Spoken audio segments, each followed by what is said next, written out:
Donc on reçoit aujourd'hui Sébastien Servet qui va nous parler de réalité virtuelle dans le cadre des webinaires du PIC. Donc c'est le pôle d'innovation clinique. On a lancé ces webinaires histoire d'essayer de faire avancer la cause de l'innovation scientifique dans nos domaines, qui en a vraiment besoin. On a besoin de tremplin, de visibilité et aussi d'être porté par vous, les cliniciens, les chercheurs, pour qu'on puisse évoluer dans nos pratiques et dans la pertinence de ce qu'on fait en ayant des outils qui soient vraiment à la mesure de ce siècle. Donc, je vais laisser notre invité se présenter. Sébastien, tu as Oui. la parole. Bonjour à tous, merci de m'accueillir pour ce... J'invite les personnes qui nous rejoignent à, s'il vous plaît, couper vos micros. Vous pouvez laisser vos caméras si vous voulez, mais coupez vos micros. Donc, bonjour à tous, merci de m'accueillir dans ce séminaire. Donc moi, je suis Sébastien Serlet, je suis neuropsychologue et je suis aussi fondateur d'une start-up qui s'appelle Real IT, qui développe des outils, des logiciels en réalité virtuelle. Ça tombe bien, c'est ce qu'on va parler, ce dont on va parler aujourd'hui. Je ferai certainement un petit encart sur l'innovation. Pourquoi il faut que ça marche, ou en tout cas pourquoi ça marche, ou voire même pourquoi ça marche pas. J'ai aussi étudié un peu les deux versants. Donc moi, mon background, il est vraiment très simple. Après mon master de psychologie spécialisé en neuropsychologie, j'ai travaillé dans différentes structures, que ce soit en gériatrie, addicto, pédiatrie, adulte, trauma crânien, neuro. Et à chaque fois, j'avais toujours la même problématique. C'était tout ce qui était rééducation. Je trouvais que, alors évaluation aussi, mais aujourd'hui, on va se concentrer sur la remédiation, rééducation. Mais en fait, je trouvais que ça marchait pas. Je trouvais que ça marchait pas et en cherchant, j'ai compris pourquoi ça ne marchait pas. Et donc, j'ai trouvé des petits tips, des petits trucs pour essayer de comprendre comment faire en sorte que ça s'améliore en tout ce qui était notion de transfert, amélioration des compétences de la personne. Et au final, c'est en creusant du côté de la réalité virtuelle que je me suis rendu compte qu'on avait sous la main des outils qui étaient disponibles, qui étaient prêts. Et donc, on m'en a confié un en 2017, qui était donc le logiciel Roger, que j'ai essayé d'améliorer euh, pour le pousser justement dans le bon sens. C'est-à-dire que l'idée, elle date de 2012, elle commençait à se concrétiser en 2014. Et voilà, donc l'innovation, ça prend du temps. L'idée en 2012, 2014, on a les financements, jusqu'en 2018 où on a un proto. Et là, aujourd'hui, en 2023-2024, on devrait avoir la dernière version du prototype. Donc, voilà, 10 bonnes années pour bien développer, ça prend du temps, mais c'est pas grave, ça permet aussi de comprendre aussi l'écosystème, c'est une chose qui est extrêmement importante, et la réalité de terrain. Donc, je vais essayer là de vous expliquer très brièvement différentes choses sur la réalité virtuelle, bien évidemment, et je vais partager. Voilà, comme ça, on pourra tous suivre en même temps, ce sera très clair. Ok. Donc, on va essayer de s'intéresser à la réalité virtuelle dans la remédiation. Et donc, on va avoir deux axes principaux qu'on va regarder. Déjà, c'est quoi la réalité virtuelle? Alors, déjà, on va se mettre d'accord, ce n'est pas qu'un casque. Et d'ailleurs, ce n'est pas non plus que du virtuel. Donc, on va voir ça un petit peu ensemble. On va voir quelques concepts de remédiation et comment on peut justement utiliser la réalité virtuelle pour appuyer ces concepts. Donc, tout ce qui est individualisation et objectifs en vie quotidienne. Et après, dans différents des objectifs de la réalité virtuelle et de la remédiation, c'est essayer de présenter une amélioration significative dans la vie du patient. Donc ça fait vraiment partie des objectifs, des enjeux, à savoir pour moi, en tout cas, l'image que j'en ai, c'est la diminution du handicap ou d'une symptomatologie qui peut poser problème ou créer un handicap dans la vie quotidienne de nos patients.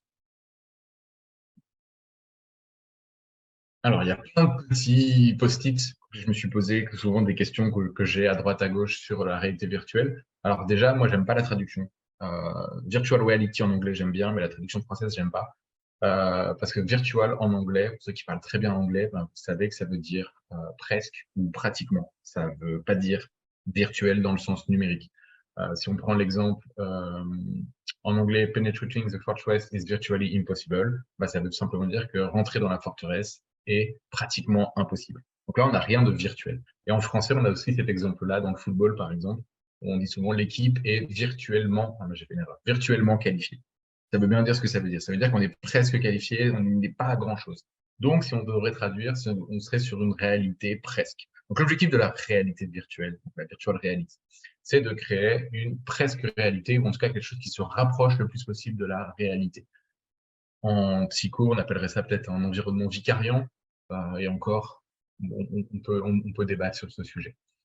Historiquement, Platon, dans l'allégorie de la cabane, en fait, c'est déjà une expérience de réalité, en tout cas qui est alternative, puisqu'on a trompé des sens pour moduler la perception de l'environnement. Et donc, c'est exactement ce qu'on fait en réalité virtuelle. On va pas dire qu'on trompe les sens, mais on met dans le système de perception de l'humain des informations et à lui de faire ses analyses, sa cognition sur l'environnement.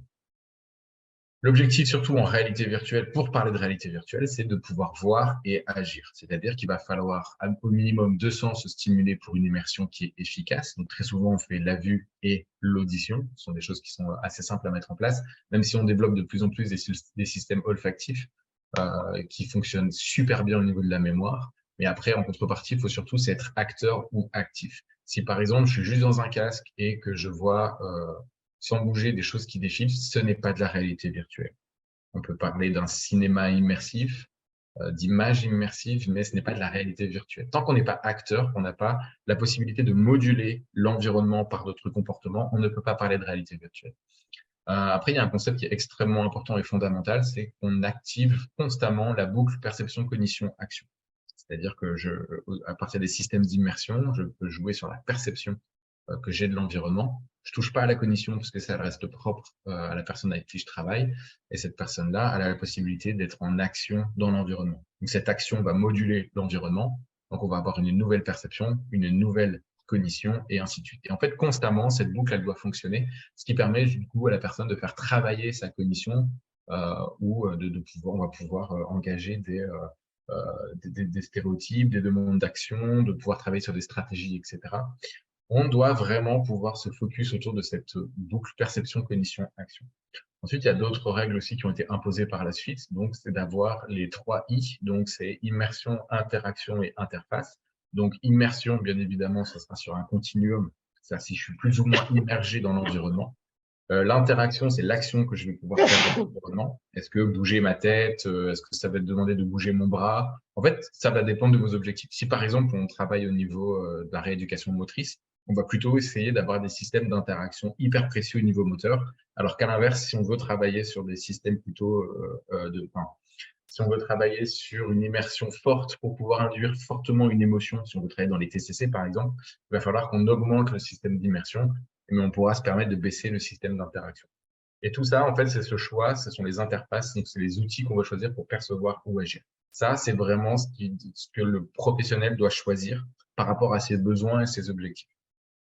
Après, il y a plein d'autres caractéristiques qui sont assez intéressantes à aller chercher. C'est qu'on a besoin d'un environnement plus réaliste que d'aller chercher forcément du réalisme. On n'est pas obligé d'avoir quelque chose d'hyper joli ou vraiment limite photoréaliste. Enfin, de faire preuve de photoréalisme et d'avoir plutôt quelque chose de réaliste dans le sens physique ou dans le sens logique, d'avoir des choses qui sont pour aller dans tous les sens, etc. On va finir par casser un petit peu ce truc. Par contre, si vous êtes sur quelque chose qui serait réalisable, là, forcément, ça marchera davantage. Donc, tout ce qui est respect de la physique, donc les objets qui flottent, des endroits qui ne peuvent pas flotter ou qui tiennent dans un sens qui ne devrait pas tenir, ben là, vous allez casser le sentiment d'immersion, le sentiment de présence. Et on essaie de respecter d'autres choses comme les indices picturaux. Quand j'avance, les choses s'agrandissent et quand je recule, elles diminuent. Voilà, toutes ces choses-là, il va falloir essayer de les respecter. Mais ça, c'est notre travail à nous en tant que développeurs. Après, il y a différents effets qui sont assez intéressants. Moi, j'aime bien, c'est l'effet Proteus. Il fonctionne super bien en réalité virtuelle. C'est-à-dire que les caractéristiques de l'avatar, vous allez les prendre pour vous quand vous sortez de l'environnement virtuel. Il y avait une expérience qui avait été faite où on demandait à des gens de passer dans une porte pour pouvoir accéder à une salle. Et donc, la porte, elle était de taille normale et la personne aussi. Donc, elle ne se baissait pas pour se mettre dans l'autre salle. On lui mettait un casque pendant une demi-heure où elle incarnait un avatar beaucoup plus grand qui était obligé dans le monde virtuel de se baisser pour pouvoir se déplacer. Et quand les personnes ont mesuré ça, quand elles sortaient de la salle, on n'avait pas changé la porte ni rien du tout. En fait, on se rendait compte que les personnes avaient tendance à se baisser pour passer sous la porte. Donc ça, c'est l'effet Proteus. C'est un effet qui fonctionne super bien, ce qui veut dire que tous les attributs de l'avatar, vous pouvez les prendre, les bons comme les mauvais. C'est-à-dire qu'on va pouvoir également moduler le comportement grâce à ce type d'effet. Après, il y a tout ce qui est sentiment de présence, où on va avoir cette impression d'appartenir au monde, que ce soit au niveau social, que ce soit au niveau émotionnel, que ce soit au niveau physique. Voilà, on peut faire aussi de l'embodiment, c'est-à-dire qu'on peut créer un sentiment, enfin, peut-être pas de douleur, mais un peu dans le même système que la thérapie du membre miroir. On peut le faire en réalité virtuelle, ça fonctionne très bien. Euh, donc voilà, donc c'est qu'il y a plein d'éléments qu'on peut mettre en place et qu'on doit être sur lesquels on doit être super vigilant en réalité virtuelle pour que justement on puisse parler purement de réalité virtuelle.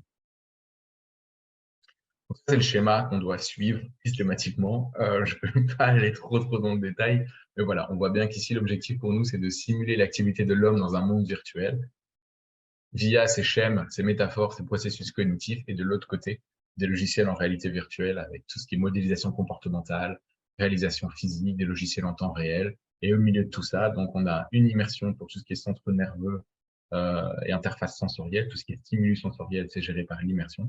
Ensuite, on a l'interaction, ce sont donc tout ce qui est réponse motrice, qui va donc se réaliser dans le monde virtuel. Et donc, on doit choisir entre deux les interfaces motrices. C'est ça qui est vraiment important et c'est ce choix qu'on doit faire quand on se met dans l'innovation par rapport au type de population qu'on a devant.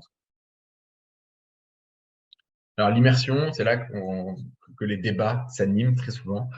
C'est que l'immersion, en fait, il y a plusieurs niveaux. Il existe un continuum en réalité virtuelle. C'est-à-dire qu'on n'est pas obligé de porter un casque pour faire de la réalité virtuelle. Et à l'inverse, même si on met un casque de réalité virtuelle, c'est pas pour autant qu'on fait de la réalité virtuelle. Et ça, parfois, les gens ont parfois un peu de mal à le concevoir. Alors, on a des systèmes non immersifs, comme ici on peut voir sur la gauche, où là, on est en pleine lumière, un petit écran, et on interagit assez simplement. Et ça fonctionne très bien et ça reste de la réalité virtuelle.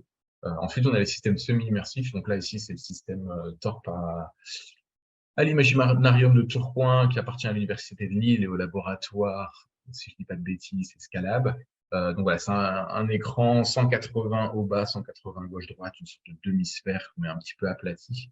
Donc là, on est complètement projeté puisque le ratio monde virtuel, monde réel, il commence à s'équilibrer. Et après, on a les systèmes totalement immersifs où là, vous n'avez plus du tout accès à travers un des sens, donc ici la vision, par exemple, au monde réel. Donc là, on est sur du totalement immersif. En termes d'efficacité, d'effet, si on parle d'un point de vue neuropsycho ou psycho, les systèmes semi-immersifs ou totalement immersifs se valent. C'est-à-dire que si on veut faire du diagnostic, on va être aussi sensible en semi-immersif qu'en totalement immersif. Et si on veut faire de la rééducation cognitive, on va être aussi efficace en semi-immersif qu'en totalement immersif. Donc, en fait, on a la possibilité d'avoir deux types d'outils qui sont pas forcément dans les mêmes budgets, mais qui peuvent avoir la même efficacité. Et donc, du coup, on va également pouvoir choisir en fonction de ses besoins et de ses possibilités, quel travail on veut faire avec les patients. Alors, la vision que j'ai, moi, de la remédiation cognitive, elle m'a été inspirée par Martial van den Linden, qui est un des grands noms de la neuropsychologie moderne, qui a vraiment écrit, on va dire, voilà, donné les lettres de noblesse à la profession. J'ai eu la chance d'être formé indirectement par lui, en tout cas par son équipe, par des gens que lui-même avait formés. Il avait vraiment une vision intégrative du métier et de la manière de pratiquer la rééducation, la remédiation cognitive. C'est vraiment cette notion de prendre l'individu dans son ensemble, c'est-à-dire d'individualiser, c'est-à-dire rendre l'approche pour le patient en tant que personne, centrée sur des buts, des objectifs, et pas juste travailler la mémoire dans l'espoir que ça va avoir un impact par la suite. Il était vraiment très focus sur les objectifs vie quotidienne, donc que ces buts et ce travail soient faits dans une activité de la vie quotidienne qui pose problème et qui peut recruter certaines fonctions cognitives. Je vous ai préparé un petit, pour moi, sa meilleure intervention, celle qui me, voilà, c'est mon leitmotiv à moi perso. J'espère que vous allez l'entendre. Normalement, je pense que oui.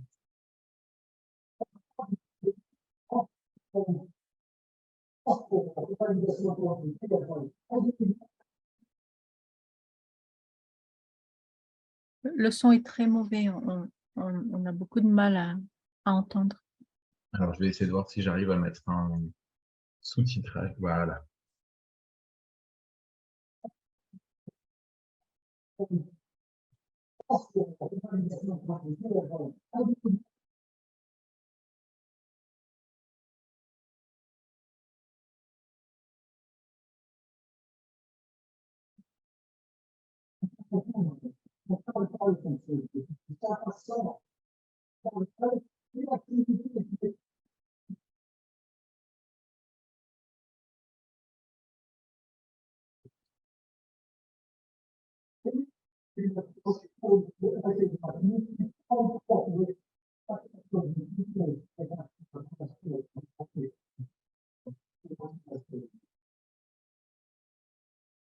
Donc, ce qu'il faut retenir sur toute cette intervention, c'est ce côté, voilà. Ils ont démontré, en fait, finalement, que ce soit efficace, la remédiation cognitive, elle doit être totalement individualisée et surtout centrée sur des objectifs de vie quotidienne. En fait, ce qui sous-entend, c'est qu'on ne peut pas travailler les fonctions cognitives comme étant des sous-ensembles un petit peu en interaction, où on se dit, bah, tiens, je vais renforcer la taille de l'empan mnésique et ça aura un impact dans la vie quotidienne. En fait, ils ont montré que ça ne pouvait pas fonctionner. À l'inverse, travailler sur une activité de la vie quotidienne qui pose problème et essayer d'y remédier, de diminuer le handicap de cette personne travaillant directement dessus, ça a un impact concret dans sa vie quotidienne. Et en plus, on arrive aussi à renforcer indirectement les fonctions cognitives sous-jacentes. Alors, on a aujourd'hui en neuropsycho, donc tout ce qui va être remédiation cognitive, ça va être inclus dedans. On a historiquement une neuropsychologie qu'on appelle maintenant 1.0. Elle a 80 ans d'existence. Historique, il est très fort. On a énormément d'années de recherche qui ont été faites dessus. Il y a beaucoup d'apports des tests psychométriques de type ce qu'on appelle papier-crayon, donc tout ce qui va être questionnaire, des tâches de barrage, enfin voilà, toutes ces choses-là qui ont été faites en papier-crayon, qui ont été créées de cette façon-là. Et ben en fait, il y a quelques années, on s'est rendu compte qu'il manquait des choses. Enfin, quelques années, déjà pas mal d'années, on s'est rendu compte qu'il manquait pas mal de choses. Déjà parce que les humains pouvaient être très rapides et qu'on manquait de précision. Il y avait des choses qu'on n'était pas capable d'évaluer. Je pense à un temps de réaction, par exemple, qui peut être extrêmement important pour comprendre certains mécanismes. On n'y avait pas accès en papier-crayon parce que, vous imaginez, calculer un temps de réaction à partir d'un chronomètre, c'est très, très compliqué. Donc, voilà. Donc, on a commencé à pousser un peu plus à ce niveau-là. Et en même temps, on a demandé un peu plus d'écologique, donc être plus proche des activités de la vie quotidienne et d'avoir des outils qui étaient à minima contextualisés dans les environnements des patients et au maxima avoir en plus une tâche qui soit qualifiée et écologique. Et donc, c'est pour ça qu'on a eu, au début des années 80, l'apport d'outils informatiques, mais peu ou très, enfin, pas ou très peu d'informations, d'outils écologiques. On a vu arriver les premiers outils écologiques utilisables grand public en psycho qu'à partir des années 2010-2012. Et donc là, ça commençait à se dire, bon, voilà, c'est bien, c'est gentil, on a des belles normes, c'est très beau, etc. Mais encore une fois, il nous manque ces aspects-là écologiques. Et donc, c'est là qu'apparaît la neuropsychologie 3.0 qui se développe aux États-Unis et à fond depuis 2016.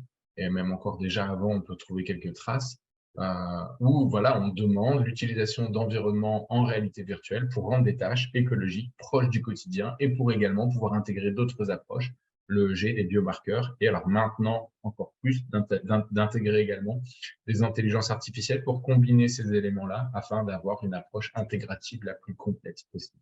Donc la neuropsychologie 3.0, elle s'appuie sur deux choses importantes, les outils qui doivent être intégratifs et écologiques et en même temps très précis, et d'un autre côté, de pouvoir revenir à l'approche intégrative en combinant d'autres disciplines ou d'autres informations afin de pouvoir prendre l'individu dans son ensemble.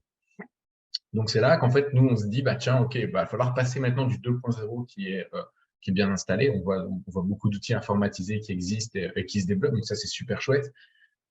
Mais nous, on doit encore bouger le curseur vers le 3.0. C'est là que l'innovation, elle rentre en jeu, c'est que voilà, 2.0, elle s'est installée, même si on a l'impression qu'en fait, ça fait pas si longtemps que ça qu'elle est là, donc les gens ne sont pas encore 100% habitués à utiliser et à transformer leur test papier-crayon en numérique. Et donc, nous, on essaye maintenant déjà de les pousser vers le 3.0. Donc voilà, ça, c'est ce qui n'est pas simple, mais on voit que ça progresse parce que quand on mesure le nombre de publications, que ce soit en revalidation ou en évaluation, si on prend les informatisés qui sont donc les lignes jaunes et les lignes vertes, on voit qu'elles ont tendance à stagner depuis les années 2010-2012. Alors qu'à l'inverse, tout ce qui est en rouge et en vert, qui sont donc revalidation et évaluation en réalité virtuelle, elles ont tendance à augmenter à tel point que finalement la revalidation en réalité virtuelle, elle est passée au-dessus de la revalidation informatisée en termes de nombre de publications. Alors après, on n'a pas pu, le chercheur Maxime Jolivet n'a pas pu aller plus loin parce qu'il s'est arrêté lui en 2018. Puis là, avec le Covid, ça a un petit peu chamboulé, mais il faudra qu'on reprenne ces calculs-là. Mais on voit bien qu'il y a un attrait de la recherche dans la réalité virtuelle, mais qui date pas d'hier. Les premières recherches, on les voit déjà dans les années 90, sachant que voilà, dans les années 90, il y avait déjà les thérapies d'exposition par réalité virtuelle qui existaient. Et au-delà de ça, Rizzo a bien montré début 2004 qu'en fait, il y avait un gros intérêt à utiliser la réalité virtuelle. Déjà parce qu'on a un contrôle expérimental qui est très fort, en tout cas beaucoup plus fort qu'un test standardisé, voire même que certaines tâches informatisées, et une validité écologique encore plus forte comparativement aux tests standards ou à des tests informatisés. Donc là, ici, l'objectif vraiment, c'est d'utiliser la réalité virtuelle pour pouvoir augmenter le contrôle expérimental et surtout la validité écologique qui manque énormément et surtout en remédiation cognitive pour pouvoir permettre aux patients de transférer ces nouveaux acquis dans son quotidien. Alors, le transfert, justement, c'est la chose la plus importante. Quand on regarde ce qui fonctionne en termes de transfert, et ça date pas d'hier, hein, c'est le besoin de répétition. On doit répéter les choses, mais là, tout en gardant le contrôle et la graduation, c'est-à-dire aller des choses du plus simple au plus difficile. Il faut également pouvoir jouer sur la motivation, parce que quand on a des patients en psychiatrie, ça fait des années qu'ils sont là et qu'on leur demande de revenir systématiquement, de continuer leur thérapie, etc. Au bout d'un moment, la motivation, elle baisse. Alors que si on leur apporte des informations, des choses ludiques, eh ben, on va pouvoir jouer sur ces leviers-là en termes de motivation. Tout ce qui est feedback aussi, ça doit être extrêmement important. Ça doit être en temps réel sur les résultats, des encouragements, etc. pour que le patient ait toujours cette sensation de progression. Et ça, c'est des choses qui sont très facilement de manière informatisée. Et la tâche qualifiée, c'est là où on a la plus de difficultés à créer des choses, c'est d'avoir quelque chose d'écologique et d'individualisé. Très souvent, comme disait le professeur Marcel van der Linden, c'est qu'on a une batterie qui est censée travailler les fonctions exécutives ou la mémoire de travail. Et voilà, on l'a fait utiliser, on l'a fait passer à tout le monde, une batterie de rééducation, et voilà, ok, ça augmente un tout petit peu certains aspects psychométriques, etc. Mais en termes de transfert dans la vie quotidienne, pas possible. Donc, l'objectif, c'est vraiment de booster ce transfert, la généralisation des acquis. Sinon, au final, ce qu'on fait en rééducation cognitive, ça ne sert à rien. Donc, autant ne pas le faire. Alors, l'objectif, c'est vraiment, et c'est là que ça commence à devenir intéressant, c'est de modifier le flux de la réhabilitation. Donc, c'est réduire l'écart qui existe entre l'imagination et le travail thérapeutique et la réalité. Et donc, pour y arriver, il faut réduire ce besoin d'imagination et travailler dans des environnements plus proches du réel. Parce que le problème du papier-crayon, c'est que très souvent, ce sont des concepts qui sont totalement abstraits et pas du tout concrets pour les patients. Et donc, ça devient très compliqué pour eux. Donc, ils ont un gros besoin de métacognition pour pouvoir essayer de transférer ça à leur quotidien. Alors que si on les met directement dans des situations concrètes qui leur parlent, pour eux, faire le lien avec leur vie quotidienne, ce sera beaucoup plus facile. Et donc, ce flux de réhabilitation, il va être grandement modifié et dans le sens positif du terme. Donc, vraiment, l'objectif, c'est de rendre les situations les plus concrètes et d'offrir autre chose sur la réalité virtuelle que la cuisine thérapeutique. C'est pour ça qu'on les voit beaucoup, les cuisines thérapeutiques. On en fait beaucoup. On met les patients en situation, on les met dans une cuisine thérapeutique, sauf que la vie quotidienne, c'est pas que la cuisine thérapeutique, c'est aussi d'autres choses. On le voit ici, donc ça fonctionne très bien. Hein. Une patiente d'Alzheimer, presque 80 ans, elle a un Alzheimer modéré. L'objectif, c'est de pouvoir faire un café et un gâteau. Et elle a 1 mois d'entraînement qui va de cette préparation d'un café à l'élaboration d'un cake. Elle fait ça dans un environnement en réalité virtuelle non immersif. Et on voit bien, on compare les tâches en fait, en fonction de ses besoins. Est-ce qu'elle demande des instructions orales, elle demande de l'aide, ou elle le fait toute seule, ou est-ce qu'on doit lui montrer l'action, etc. Donc l'objectif, c'est de mesurer le plus possible, c'est son ratio d'autonomie. C'est là où le moment où elle n'a pas besoin d'aide. Et au début, on voit qu'elle demande de l'aide dans, allez, on va dire dans 30-36% des cas, que ce soit dans l'environnement réel et virtuel. Et on voit qu'à la fin, elle passe plutôt en moyenne entre 72 et 76% d'actions qui sont faites sans aide. C'est-à-dire qu'en 8 fois, on est capable de quasiment de doubler en fait son autonomie. Et en fait, on voit son autonomie qu'elle s'entraîne en réalité virtuelle, en fait, elle le transfère aussi dans sa vie quotidienne. Donc, on a cette notion de transfert, de passer d'un monde virtuel à un monde réel. C'est-à-dire que nos compétences acquises dans les mondes virtuels peuvent se répercuter dans le monde réel selon des patterns qui sont similaires. Ça veut dire que ça fonctionne. Et c'est ça qui est intéressant. Après, il y a d'autres tâches, hein. Donc là, ici, on a vu la cuisine, mais ça peut très bien prendre le métro. À l'Université Paris-Descartes, vous avez la possibilité de travailler sur la prise de… Voilà, vous orienter dans le métro pour pouvoir prendre les transports en commun si vous en avez besoin. Moi, ici, c'est une station à Bruxelles où j'allais avec mes patients pour justement avec eux directement travailler ça, puisque j'avais pas l'environnement virtuel qui allait avec. Et vous en avez d'autres, hein. Vous pouvez maintenant entraîner les patients à traverser la rue. Là, il n'y a pas besoin de son, donc c'est pas trop gênant. Voilà, ici, les patients sont avec un casque de réalité virtuelle. Pourquoi tu cherches pas? Donc, il va s'entraîner à regarder à gauche, à droite, pour prendre la décision de savoir à quel moment je traverse. Et ça, pour des patients qui ont des héminégligences, c'est extrêmement important parce que le taux de patients qui ont des accidents de la vie publique après un AVC suite à une héminégligence, par exemple, bah, il est énorme. C'est-à-dire qu'on n'est pas capable de rééduquer correctement ce genre de problématique.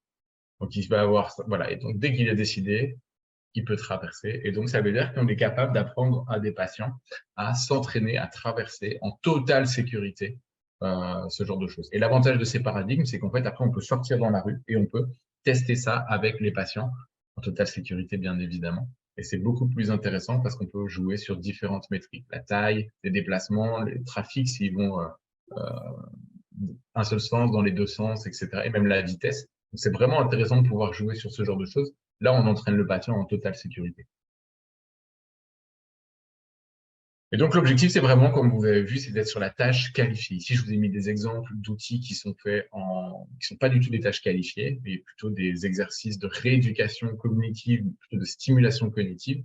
Et en fait, on me dit toujours, oui, mais ces choses-là, elles ont un effet. Oui, effectivement, elles ont un effet, mais uniquement sur les tests psychométriques ou alors ce qu'on appelle un transfert intermédiaire sur la compétence cognitive. Au final, heureusement, parce que quand on stimule la mémoire de travail, eh ben, heureusement qu'on observe une amélioration de la mémoire de travail. Sinon, ce serait vraiment trop abusé. Et donc, du coup, l'objectif ici, c'est de pouvoir montrer qu'il y a une amélioration dans la vie quotidienne et ce genre d'exercice, ce genre d'outil, de pratique ne peut pas montrer d'amélioration dans d'autres compétences de la vie quotidienne et ne peut pas montrer de transfert à la compétence même de base de la réalité, de la vie quotidienne. Parce que ce n'est pas assez qualifié, ce n'est pas une tâche de la vie quotidienne, ou alors dans de très, très, très, très, très rares cas. Mais en tout cas, voilà. Ça fait partie pour moi des problématiques de la rééducation aujourd'hui, c'est qu'on n'est pas assez sur les tâches qualifiées. Et ça, seule la réalité virtuelle peut vraiment le faire. Donc, pour résumer, il va falloir rendre concret et personnel les séances de rééducation en remédiation, rendre écologiques les tâches, les contextes de travail, mesurer dans la vraie vie l'impact et l'utilisation de technologies adaptées et adaptables. Et ça, maintenant, c'est tout le travail de l'innovation, c'est d'avoir une vision, c'est apporter cette nouvelle vision et lever les barrières. On a essayé avec une collègue de faire un chapitre sur la réalité virtuelle à portée de main des neuropsychologues cliniciens et voir pourquoi ça coince. Ensuite, c'est également essayer de chercher à changer en profondeur la profession, aider à la transition, la transformation, comme nous, en tant que psychologues, on fait avec nos patients. Là, on essaye, nous, de faire ça avec les psychologues. Ce n'est pas toujours évident. Mais voilà, l'objectif, c'est de permettre des formations qui sont qualifiantes avec les innovations, mais surtout permettre aux patients d'avoir accès aux meilleurs outils et aux meilleurs soins. Et c'est ça qui est frustrant dans l'innovation, parce que notre vision et nos missions, on sait qu'elles ont du sens pour les patients et qu'on a des barrières parfois à l'entrée qui sont un petit peu compliquées. Donc, c'est très frustrant pour nous de ne pas pouvoir se dire, je ne peux pas remplir mes objectifs parce que il y a plein de problématiques entre deux. Et du coup, voilà, on coince parfois un tout petit peu par rapport à ça, mais c'est vraiment sur ça qui est intéressant. Et donc, nous, notre innovation chez Real IT, c'est d'avoir créé un environnement crédible. Donc, ici, vous voyez l'environnement qu'on a. C'est une maison virtuelle assez réaliste. Donc, c'est-à-dire qu'on a un contexte écologique et on va pouvoir faire des tâches du quotidien, mettre la table, préparer son repas, checker ce qu'il y a dans le frigo et mettre en place les choses, gérer une cuisson, deux choses en même temps, des avatars, discuter avec eux. Donc voilà, on est vraiment dans toutes ces choses-là et on a créé des interactions simplifiées parce que nous, on utilise, voilà, au niveau d'interaction une toute petite manette puisqu'on n'est pas dans de la rééducation motrice. Donc, ça facilite l'usage pour toutes les pathologies, pour toutes les tranches d'âge et toutes les étapes de la rééducation et de la prise en charge. Et c'est quelque chose qui est objectivable, puisque comme c'est un outil informatique, l'avantage, c'est qu'on a des informations quantitatives mais surtout qualitatif, puisque nous, en tant qu'experts, on a la possibilité d'observer le comportement de notre patient et de pouvoir faire des inférences sur son comportement à partir de situations concrètes de la vie quotidienne qui sont assez intéressantes. On va pouvoir comprendre comment il évalue notre patient en environnement naturel, chose qu'on ne peut pas avoir sur des tests non écologiques. Voilà, j'ai dit tout ce que j'avais à vous dire en 30 minutes, impeccable. Merci beaucoup, Sébastien.